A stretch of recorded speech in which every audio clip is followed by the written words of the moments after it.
It's no good. I shall have to go. Go where? King's Pyland.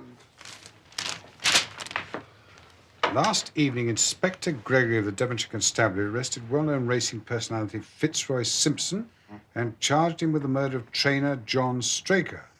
Oh, come in. 2 more telegrams, Mr. Holmes? Thank you, Mrs. Hudson. You've been bombarded with these the last couple of days. Another one from Inspector Gregory. And one from Colonel Ross. Ah, that's the horse's owner. Thank you, my dear. Watson, I have made a blunder, which I am afraid is a more common occurrence than anyone would think who only knew me through your memoirs. And the fact is that I could not believe that so remarkable a horse as Silver Blaze could disappear, especially in the seclusion of somewhere like the north of Dartmoor. From hour to hour, I've expected to hear that the abductor was the murder of John Straker and the horse had been found, but that doesn't seem to be the case. But I should be happy to go with you. No, Tavistock. If I should not be in the way. Oh, my dear Watson, you would confer a great favor upon me by coming. I'm sure your time will not be misspent. The case promises to be absolutely unique. We can just catch our train to Paddington. But Watson, would you be so kind as to bring your field glasses? Ha!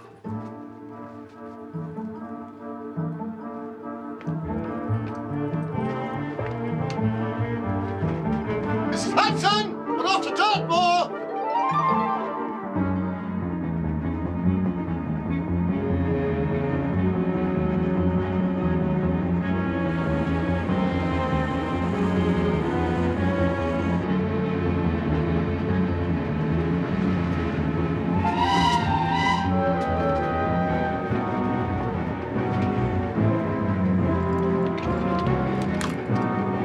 Tickets, please.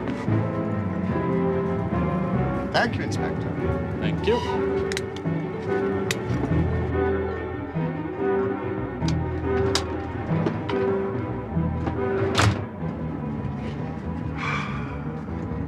Watson, we're going well. Our speed at present is 53.5 miles an hour. I've not observed the quarter-mile posts. Nor have I. But the telegraph posts on this line are 60 yards apart. Calculation is a simple one.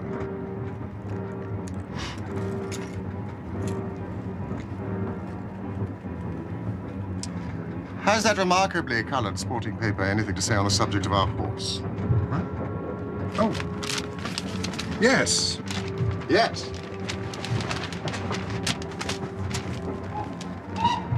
Here we are. Silver Blaze. Silver Blaze is from isonomy stock. Isonomy. And holds as brilliant a record as his famous ancestor. He's now in his 5th year and has bought in turn each of the prizes of the turf to Colonel Ross's fortunate owner. At the time of the catastrophe, he was first favourite for the Wessex Cup, the odds quoted being 2 to 1 against. He's always been a prime favourite with the racing public and has never yet disappointed them. In spite of the unfavourable price, a great deal of money has been placed upon him. So it is obvious, therefore, that there are many people with the strongest interest in preventing Silver Blaze from being there at the fall of the flag.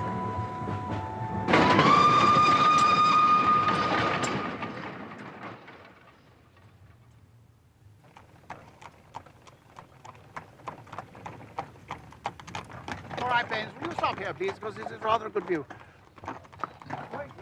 Now, that's King's Pyland, over there, Mr. Holmes. You know, my training stable where the missing horse was kept. What exactly does your establishment consist of, Colonel Ross? Well, there's a trainer's house where poor Straker lived with his wife and a maidservant. How long had he been with you, sir? Oh, 5 years as jockey, until he got too heavy for the weighing chair. Then 7 years as my trainer. He was a first-class man. And I presume the stables are beyond? Yes, not a big yard. It's a good one. My son is quality, not quantity. As anyone connected with the turf will tell you, Mr. Holmes. Yes, thank you, Inspector. You see, at the moment, I've only 5 horses in the yard. I see you have 2 of them entered for the Wessex Cup, Colonel Ross. That's right, yes. Yes, Silver Blaze and Bayard. But between ourselves, Bayard is intended for a pacemaker. Well, with such valuable animals under his charge, I imagine your trainer, Mr. Straker, must have taken some precautions. Oh, yes, indeed. 3 stable lads live with the horses. And after dark, one of the lads was always on duty in the stables while the other 2 sleep above in the loft. Is that another training stable over there? Yes, that's Mapleton. Lord Backwater's yard. Oh, Lord Backwater owns Desborough, the second favourite for the Wessex Cup. This is not a bad horse. Not in the same class as Silver Blaze. Fellow called Silas Brown trains for Backwater. I can't stick the fellow himself. Nor could Straker come to that. It's a natural rivalry, I presume. Rather more than that. Shall we drive on? Yes. All right, Baines.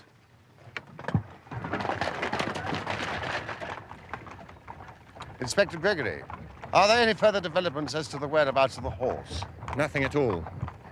We have made very little progress in that direction. I can't imagine how a horse like Silver Blaze could go missing for so long in a place like this. Nor can I.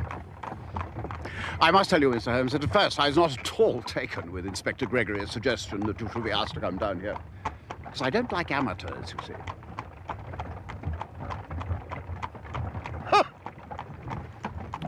But you did send me a telegram, Colonel. Well, no one else seems to be able to find my horse. If you ask me, it's these damned gypsies wandering all over the moor. It's a perfect scandal. I've said so for years. My men have seen every group of gypsies on Dartmoor in the last 2 days, Colonel, and searched every stable yard, quarry and cave in South Devon. It's an absolute mystery.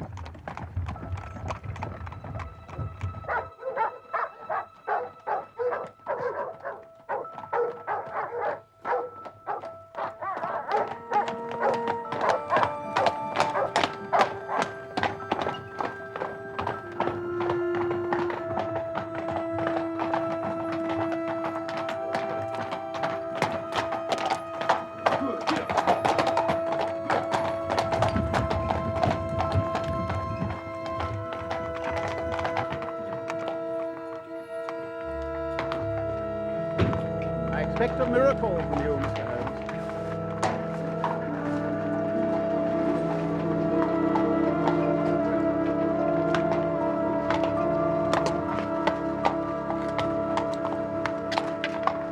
Inspector Gregory, my friends at Scotland Yard tell me that you're rapidly making a reputation for yourself in the English detective service. I'm a keen student of your methods too, Mr. Holmes. I have the 2 principal witnesses waiting for you. Thank you.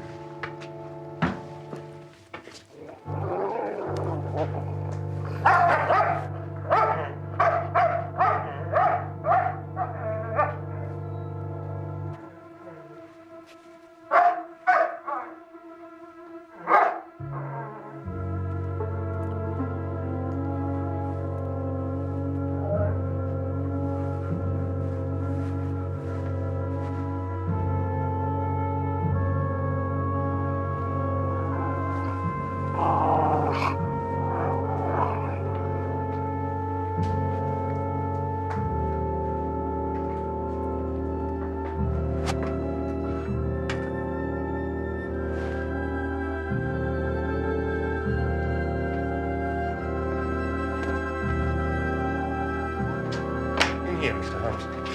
Who are they? Edith Baxter, the maid, and Hunter, the stable boy, who was on duty on Monday night.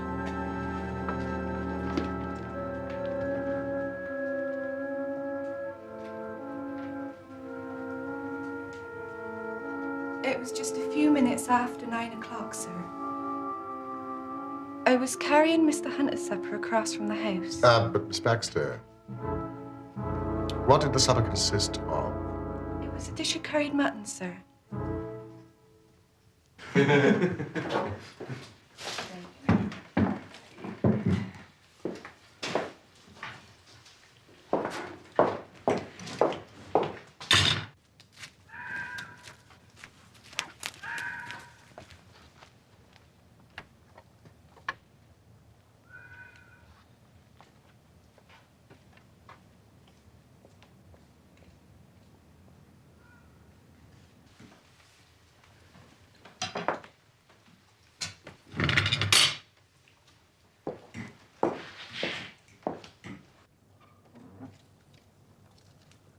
suddenly I heard a man's voice. Didn't half give me a turn, I can tell you, sir. Excuse me, miss. What do you want, sir? Can you tell me where I am? I'd almost made up my mind to sleep on the moor when I saw the light. This is King's Pyland Training Stable, sir. What a stroke of luck. I understand there's a stable lad. Sleeps here at night. No doubt that's his supper you have there. Now, I'm sure you wouldn't be too proud to earn yourself the price of a new dress, would you? See, the boy has this tonight, and you shall have the prettiest frock money can buy. I couldn't! Ned! Ned! Ned! There's a man! Stop me out there! I'm ever so frightened. What do you want? He asked after you. He asked me to give you something. What was it? I don't know. It was white. Where is he now? He's gone. We best cut back up the house, quick. Tell the governor. Yes, Ned.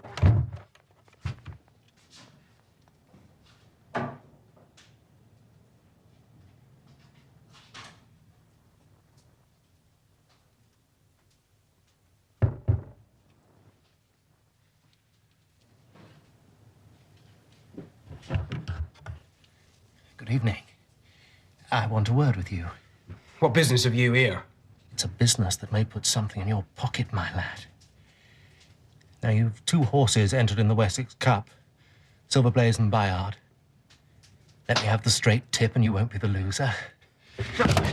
Is it the fact that at the weights, Bayard can give the other 100 yards in 5 furlongs and the We stable... don't want any damn touts round here. Get out!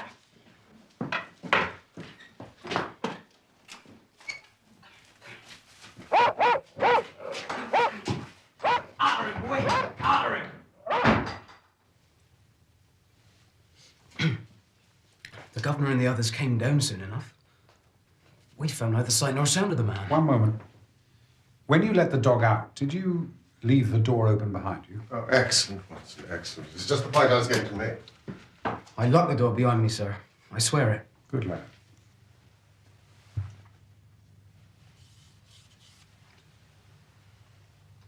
Does Fitzroy Simpson admit to all this? He denies nothing. He says he came for information. What about the white paper? He says it was a £5 note. Thank you, Inspector.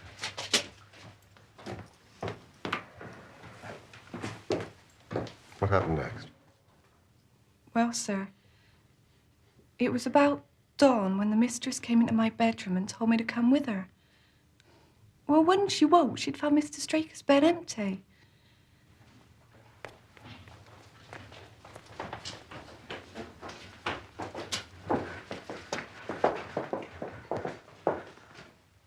Heavens! The horse is gone.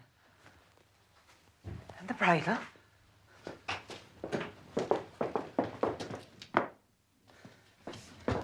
Ned! Wake up! Wake the boys. Ned! Ned! Wake up! Wake up, Ned! Bill! Nubby! Come quick! Silver Blaze is gone!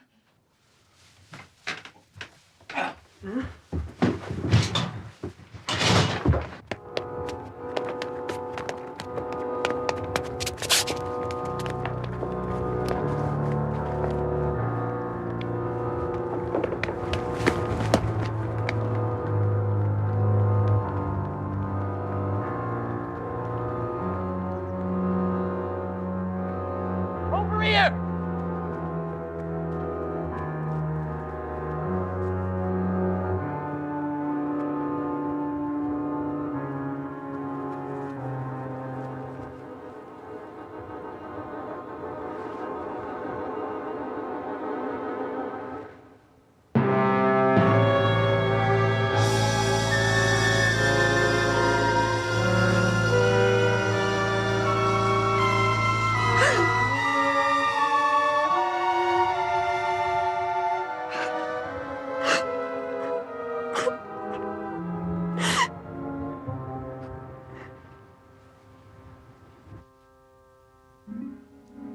He was dead, sir.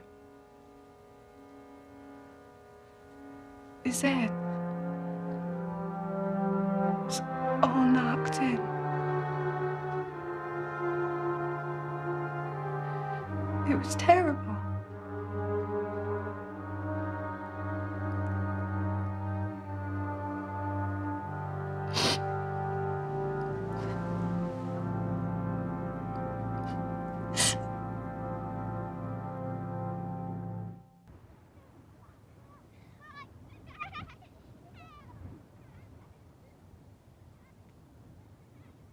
It was the terrible blow on the head from some blunt instrument that had killed him.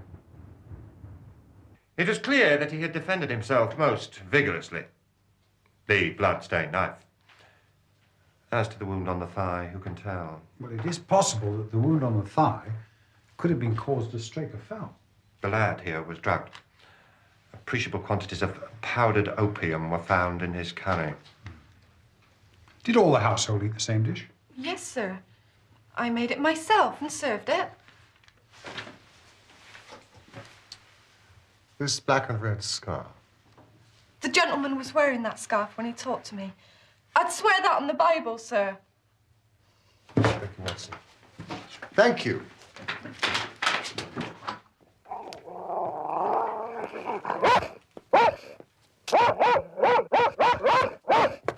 Lloyd! Stop it, boy! Stop it! Come on! Stop it. Good boy.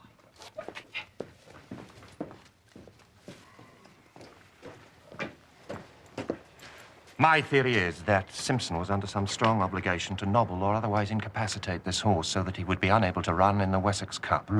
Clever move, that, putting opium in the boy's food, and easy enough through that window. Yes. Then it was simple. He'd obtained a duplicate key, led out the horse. It was his bad luck that Straker was alert enough to catch him up on the moor.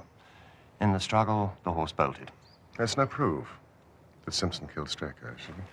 Well, the evidence against him is very strong. He was undoubtedly here that night on some devious business. He poisoned the stable lad. He had in his hand a heavy stick weighted with lead, and his scarf was found in the dead man's hand. And he went pale as death when I confronted him with that fact. I really think we have enough to go before a jury. No, no, no. Inspector! A clever counsel would tear it all to rags. Has a duplicate key been found in his possession? No. But what chemist sold him the powdered opium? And above all, how could he, a stranger in this district, hide a horse? And such a horse as Silver Blaze? I agree the evidence is circumstantial. But I think the net is drawn pretty tightly round Fitzroy Simpson. And I believe he is our man. What sort of a fellow is he? And why would he do such a thing? Fitzroy Simpson is a man of excellent birth and education. Unfortunately, he has squandered a fortune on the turf, which has put him in the hands of moneylenders and unscrupulous bookmakers. Plenty of those sharks in the racing world. I didn't know that you were a betting man, Watson. What? Oh, just the occasional flutter. I presume an inventory has been made of what Straker had in his pockets at the time of his death? I have the things themselves in the sitting room, if you would care to see them.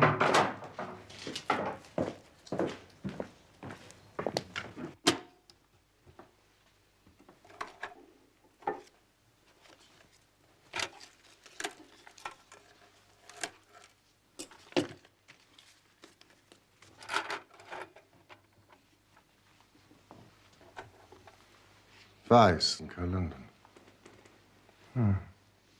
For the bloodstains, I presume this is the knife that was found in the dead man's grasp. Yes, indeed. This is more in your line, Doctor. Yes, it's what we call a cataract knife. Very delicate blade, devised for very delicate work. Strange thing for a man to take on so rough an expedition, Holmes. Especially as it wouldn't shut in his pocket. The tip was guarded by a disc of cork, which we found beside the body. You impress me, Inspector. Thank you. Mrs. Straker said it was on the dressing table. It was probably the nearest thing to hand at the time. I see. Let's see. Corn merchant's bill. Instructions from Colonel Ross. What have we here? A milliner's account. £37, 15 shillings from a Madame de Zurier of Bond Street, London. To a Mr. William Derbyshire. Now, Mrs. Straker tells us that Derbyshire was a friend of her husband's and occasionally had his letters addressed here. 22 guineas. Somewhat heavy for a single costume. Mrs. Derbyshire had rather expensive taste. Yes. Well, there appears to be nothing more to learn here, Inspector. Shall we move on to the scene of the crime? Yes, of course.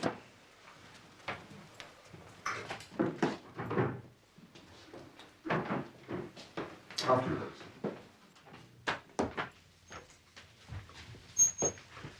Have you got them, Inspector? Is there any more news? I'm afraid not, Mrs. Straker. But Mr. Holmes and Dr. Watson have come down from London to help us. I assure you we are doing everything possible. I wish you good luck, Mr. Holmes. Well, thank you, madam. And our commiserations on your great loss. Look, surely we met At a garden party in Plymouth some time ago. No, sir. You are mistaken. No, do you know, I could have sworn it. You wore a costume of dove-colored silk with ostrich feather trimming. I never had such a dress, sir. That quite settles it. Thank you.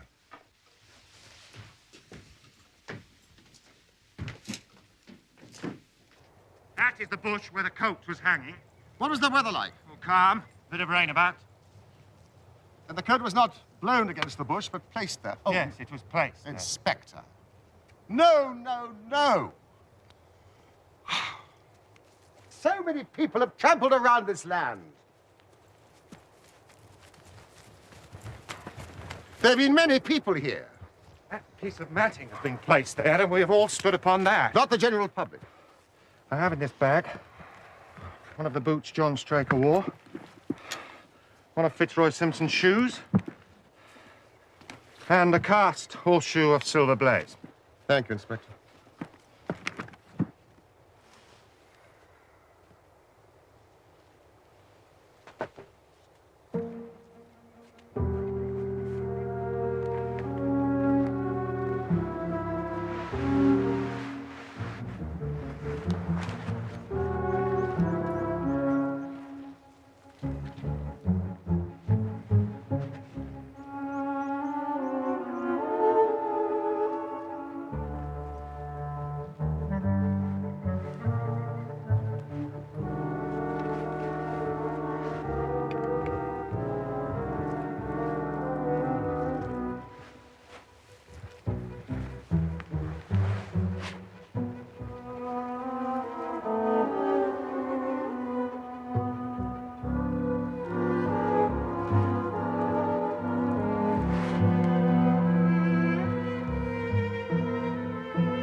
Burnt wax vesta.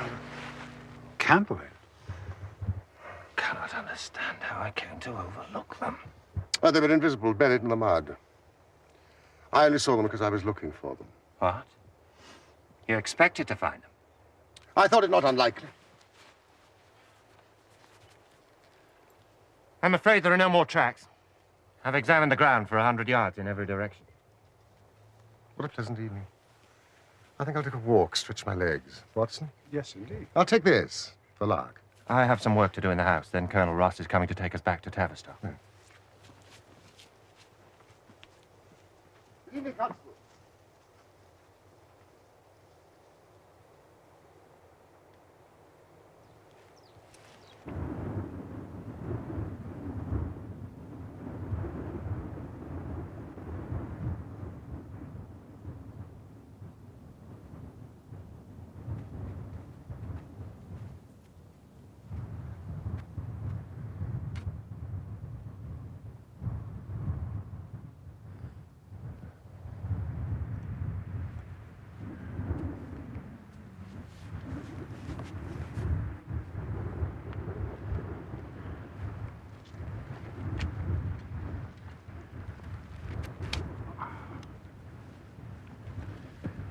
Supposing Silver Blaze broke away. I mean, where would he have gone? If he'd run loose on the moor, he'd have surely been seen by now. Perhaps the gypsy theory is correct. No, no, no, no, no. A horse is a most gregarious creature. Now, he did not go back to King's Pyland, to his own stable, so he must have gone to Mapleton. Now, let us use that as a working hypothesis. The ground around here is very hard and dry, but over there, in that hollow, it must have been very wet on Monday night. If our supposition is correct, he must have crossed it.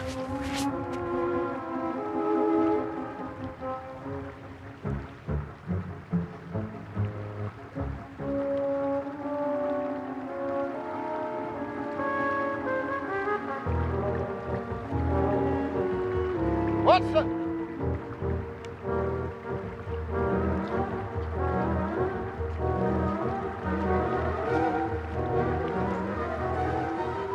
By George, look at that.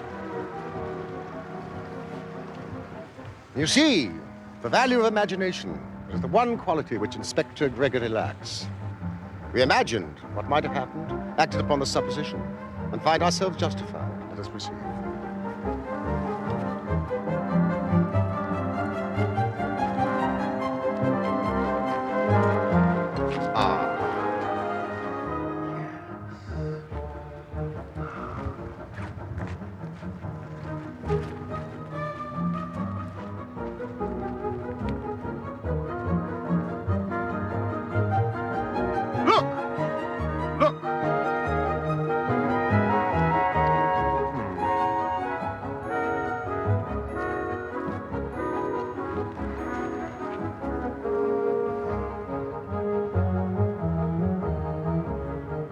Horse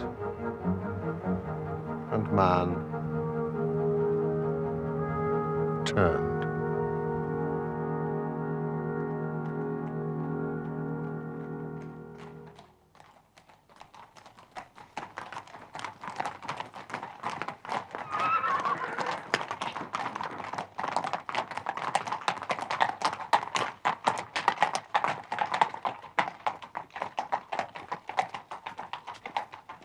No loitering round here.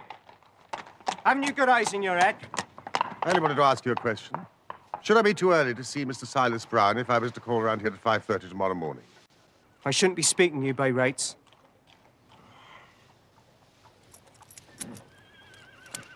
Here, lad.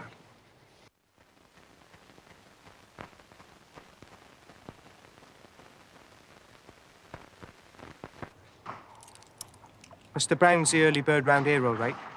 Now, son, what are you doing gossiping with strangers? Be about your business. Now, what the devil do you two want round here? Just a few minutes of your time, Mr. Brown. Be off with you, or you'll find the dog on your heels. Why should I talk every gadabout stranger on the moor? It may save you instant dismissal from Lord Backwater's service and a stiffish prison sentence.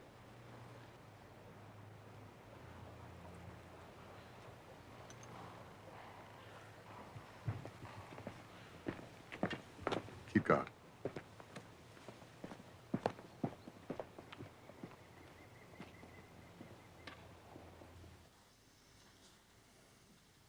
Early Tuesday morning, you were about the yard as usual when you saw a horse on the moor. When you approached it, you realized that it wasn't a strange horse at all, but one that you knew very well. Your first instinct was to lead Silver Blaze back to King's Pyland, but then the devil put other ideas into your head. Here's a chance to make a great deal of money. It occurred to you that if you were to hide the horse,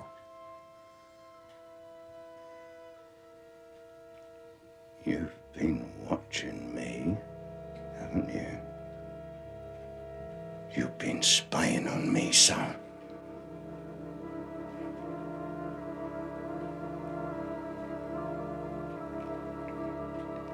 Look, son, I do what you want.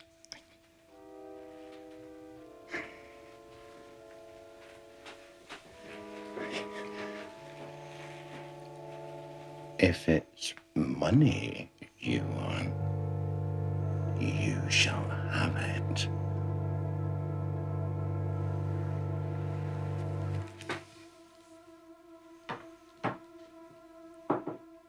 you will do exactly as I tell you.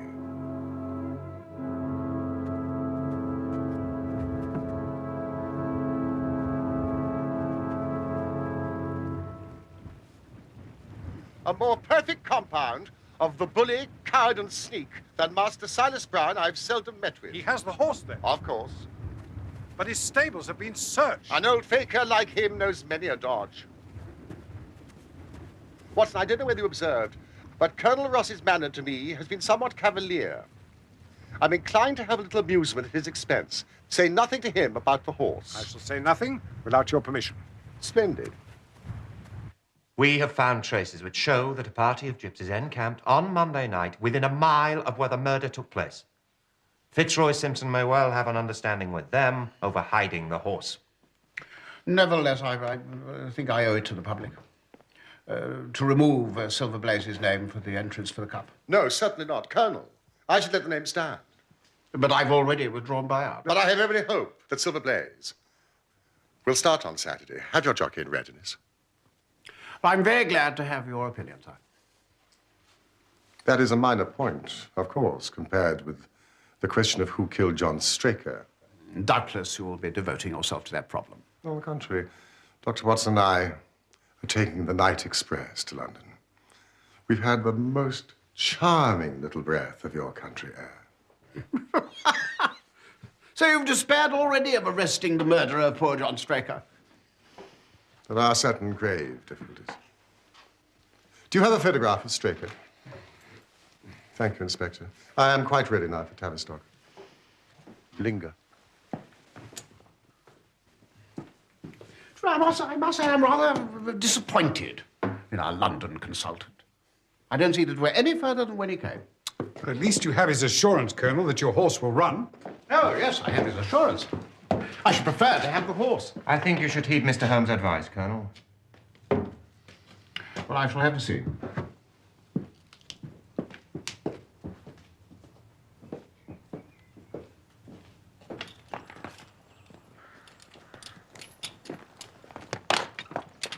Excuse me, who looks after these sheep? I do, sir. Have you noticed anything amiss of late? Well, sir, it's not of much account, but 3 of them have gone lame.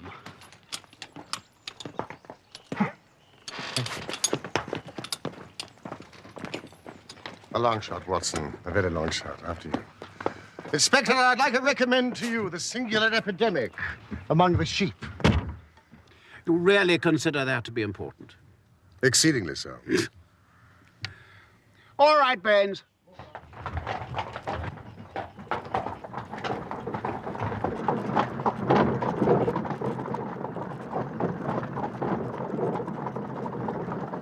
Is there any other point to which you wish to draw my attention, Mr. Holmes?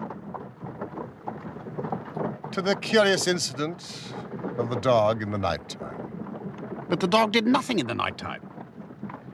That is the curious incident.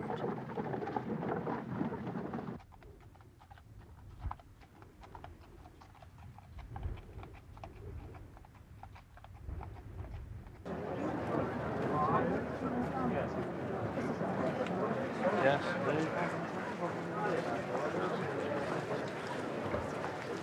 Good afternoon. Yes. No. Where the devil is my horse, Holmes? No. Where the devil is he? I suppose, Colonel, that you would recognize him if you saw him. No, my own horse. You know, I've been on the turf for 20 years, and I've never been asked such a damn fool question before.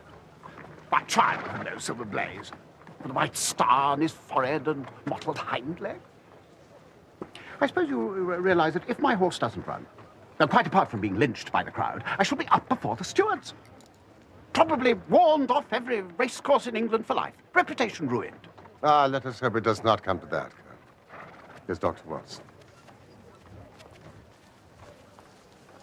And this, Colonel, is your horse. But that's not my horse, Holmes. Good God, man, what have you done?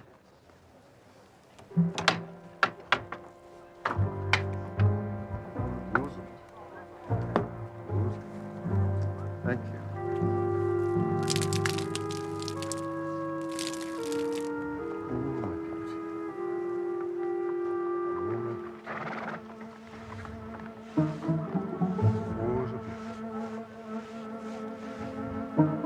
There, Colonel, is your Silver Blaze.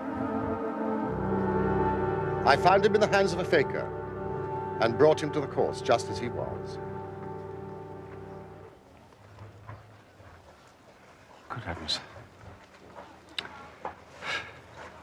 You take my breath away, Mr. Holmes.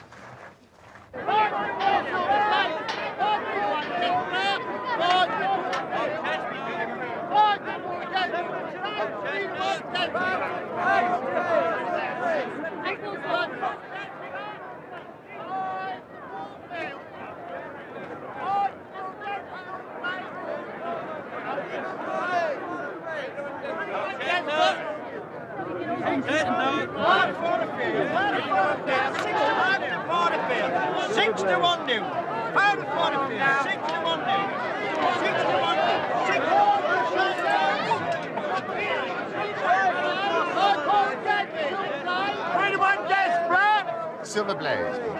If he runs, my lord, to win or place, my lord. To win, of course. Any more like you and I?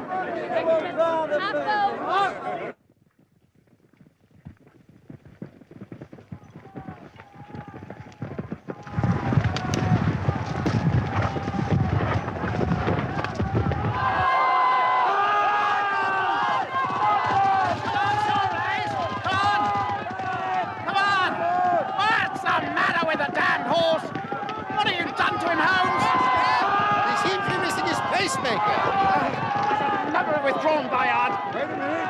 He's breaking through. Come on, Silver Blaze. Come on, Silver Blaze. Come on, Smithers. Oh, go on, go on, go on. You're going to win, you're going to win, you're going to win.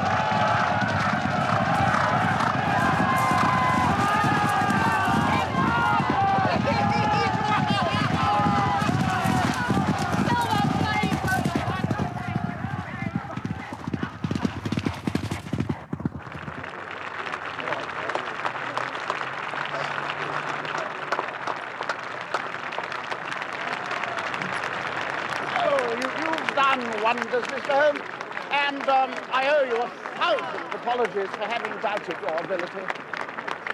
Now, you've done me a great service by recovering my horse. You'd do me a greater still if you could lay your hands on the murderer of John Straker. I've done so. What? What's all this about if you've got him? Where is he, then? He's here. Here? Where? Someone who's in our presence at this very moment. Yes, I quite recognize that I'm under obligations to Mr. Holmes, but this is either a very bad joke or an insult. The real murderer, Colonel, is standing immediately behind you. But the horse? Yes, the horse. And it may lessen his guilt if I say that it was done entirely in self-defense. And that John Straker was a man quite unworthy of your trust.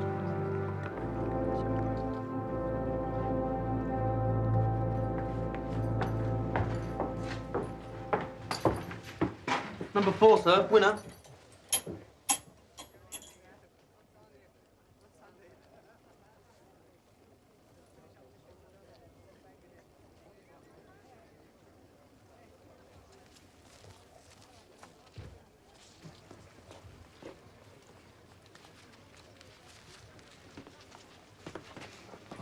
Colonel Ross. Yes. Yes, thank you very much.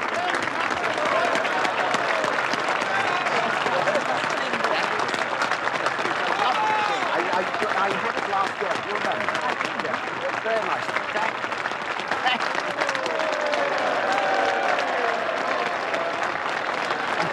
Thank you very much. You know, Number 12. Number 12. Yeah. Chestnut. Roast chestnut.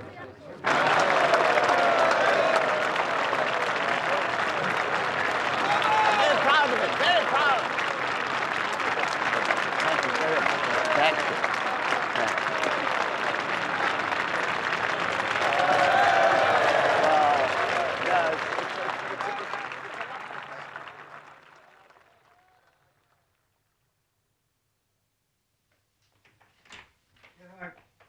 I confess, Colonel, that when we came down to King's Parliament, I was convinced that Fitzroy Simpson was the true culprit. All the newspaper and police reports seemed to point to it. It was only when I entered the trainer's house that the immense significance Well, the curried mutton occurred to me. Oh, I confess, even now I cannot see how it helps. Powdered opium, Colonel, is by no means tasteless. I am correct. Oh, quite correct. The flavor is not distasteful, but it is perceptible. Were it mixed with an ordinary dish, the eater would undoubtedly detect it, but would probably eat no more. Curry was exactly the medium with which to disguise the taste. So it must have been Straker or his wife. Exactly. Because I remember you spoke of a dog.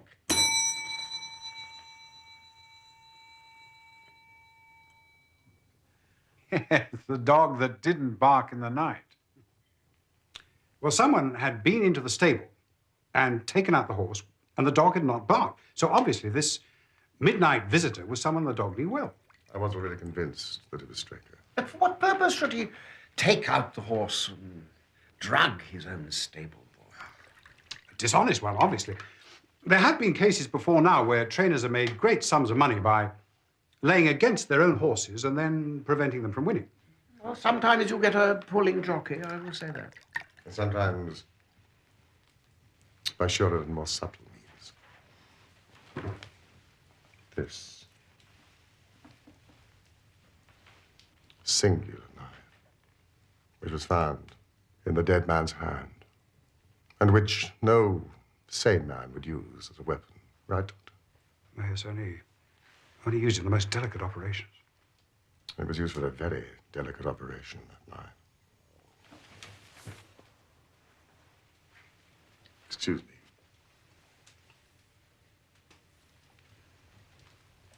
As you know, Colonel, with your wide knowledge of turf matters, that it is possible to make a slight nick in the horse's tendon and do it subcutaneously.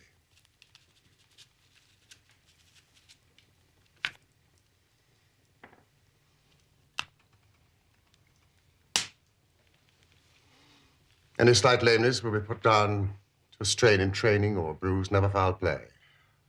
Villain, the damn scoundrel. Not an operation to be done in the stable, no food for me. So sensitive a creature would arouse the soundest of sleepers. I've been blind, and Gregory, too. Of course, that's why he needed the candle and struck the match.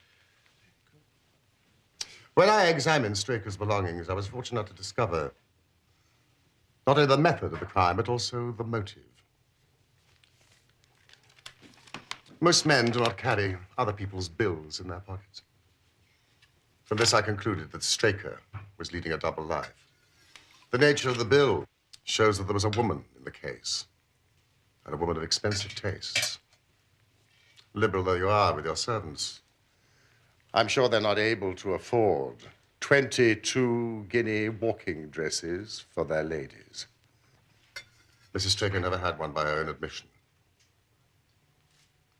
When I visited Bond Street the other morning, I showed Madame Lazurier this photograph of Straker.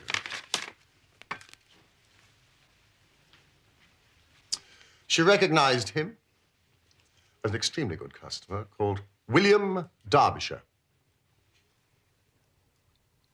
with a very dashing young wife with a partiality for expensive dresses. Women. Women! I suppose it was she who plunged him head over heels into debt and so led him to this miserable plot. Straker led out Silver Blaze into the hollow, where its light would not be visible from the yard. Simpson, in his flight, had dropped his scarf. Straker picked it up, with the idea, no doubt, that he might use it in securing the horse's leg.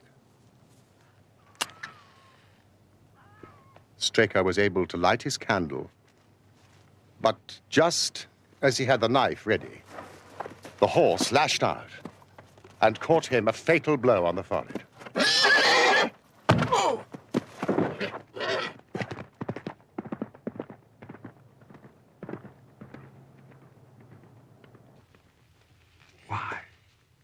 Why did the horse lash out so suddenly? Frightened by the candle, the knife? Well, animals have a Strange instinct. They seem to know when some mischief is intended.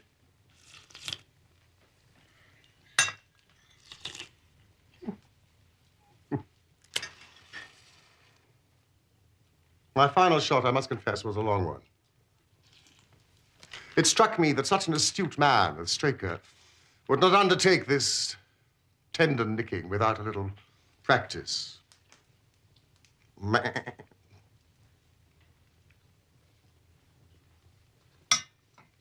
sheep. Of course. Wonderful, my dear. Now, you've explained all but one thing. The horse. Now, where was the horse? Well, I think we must have a little amnesty in that direction, Colonel. It bolted and was looked after by one of your neighbors.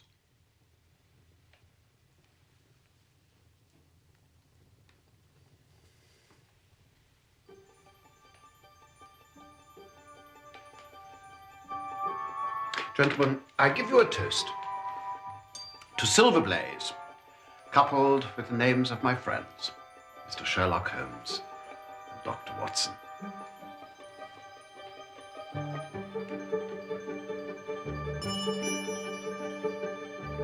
To Silver Blaze.